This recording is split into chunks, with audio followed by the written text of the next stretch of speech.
जय श्री राधे कृष्ण। आप सभी का आपके अपने YouTube channel VK Mishra present में बहुत बहुत स्वागत है। आइए सुनते हैं रविवार व्रत की कथा।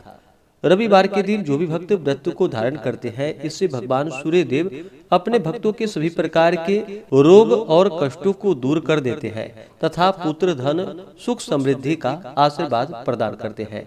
रविवार के दिन जो भी व्रत धारण करते हैं उन्हें दिन भर उपवास रह करके, विशेष करके जो कि सुबह के समय में स्नान आदि करके शुद्ध वस्त्र धारण करके भगवान सूर्य नारायण को जल में लाल चंदन लाल पुष्प डाल करके अर्घ्य प्रदान करे, गंध पुष्प धूप दीप आदि से पूजन करे और इस दिन सूर्यास्त होने से पहले ही भोजन ग्रहण करनी चाहिए। भोजन में जो कि तेल का प्रयोग और नमक का प्रयोग बिल्कुल भी नहीं करना चाहिए।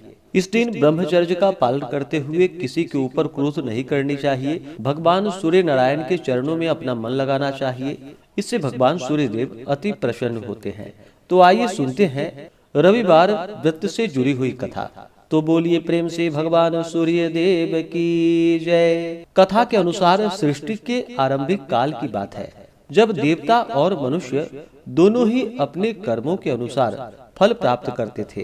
तब आर्यावर्त में धर्मकेतु नामक एक प्रतापी राजा राज्य किया करता था। राजा धर्मपरायण, दानी और प्रजावत्सल था, परंतु उसके जीवन में एक गहरा दुख था, वंश वृद्धि का अभाव। राजा की पत्नी रानी पद्मावती अत्यंत पतिव्रता, संस्कारी और देव भक्त थी। वर्षों तक दान और यज्ञ करने के बाद भी उन्हें संतान सुख की प्राप्ति नहीं हुई। यह दुख केवल राजा रानी का नहीं, पूरे राज्य का था। समय के साथ राजा के राज्य में भी कष्ट आने लगे।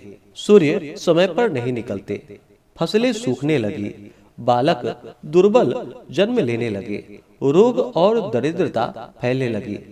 फिर राजा चिंतित हो उठा। उसने राज पुरोहितों और ऋषियों को बुलवाया। फिर उनसे उपाय पूछने पर ऋषि ने कहा कि हे राजन, तुम्हारे राज्य में सूर्य तत्व का अपमान हुआ है। बिना श्रद्धा के दिन की शुरुआत, बिना अर्घ्य के सूर्य दर्शन, यही इस संकट का मूल कारण है।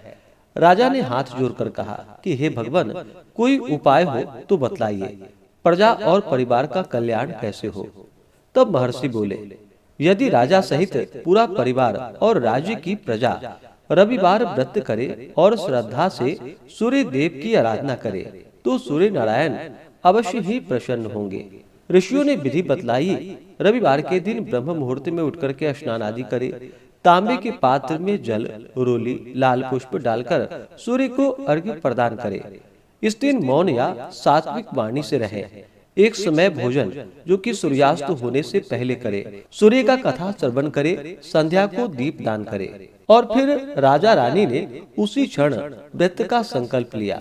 पहला रविवार आया। राजमहल से लेकर कुटिया तक सबने व्रत रखा। रानी पद्मावती ने निराहार रहकर सूर्य मंत्र का जप भी किया। 3 रविवार बीते, 6 रविवार बीते, 12 रविवार पूरे हो गए। फिर 12वें रविवार की संध्या को आकाश स्वर्णिम हो उठा। तेज इतना प्रखर हुआ कि नेत्र झुक गए। तभी आकाश से दिव्य वाणी गूंजी, हे वत्स धर्मकेतु, तुम्हारी श्रद्धा से मैं प्रसन्न हूँ। इस प्रकार सूर्य देव स्वयं प्रकट होकर बोले। तब राजा रानी ने दंडवत होकर उन्हें प्रणाम किया। तब सूर्य देव बोले, तुम्हें एक तेजस्वी पुत्र प्राप्त होगा जो धर्म, ज्ञान और प्रजा प्रेम से राज्य करेगा। तुम्हारा राज्य सदा आरोग्य और समृद्धि से भरा रहेगा। और देखते ही देखते सूर्य देव अंतर ध्यान हो गए।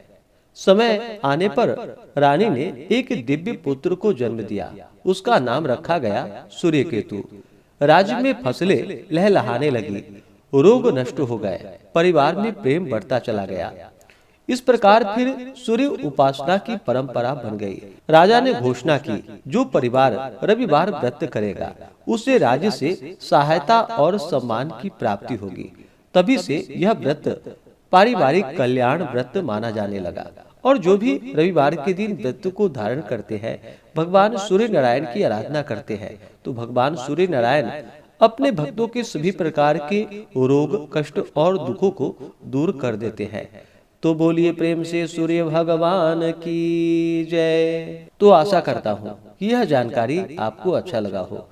इसी प्रकार से ज्ञानवर्धक जानकारियाँ प्राप्त करते रहने के लिए, व्रत पूजा के बारे में जानने के लिए, कथा को सुनने के लिए चैनल पे अगर आप पहली बार आए हैं तो चैनल को लाल बटन दबा करके सब्सक्राइब करें, साथ में बेल आइकन घंटी को दबाएं ताकि आने वाली वीडियो का नोटिफिकेशन आपको समय से मिलता रहे।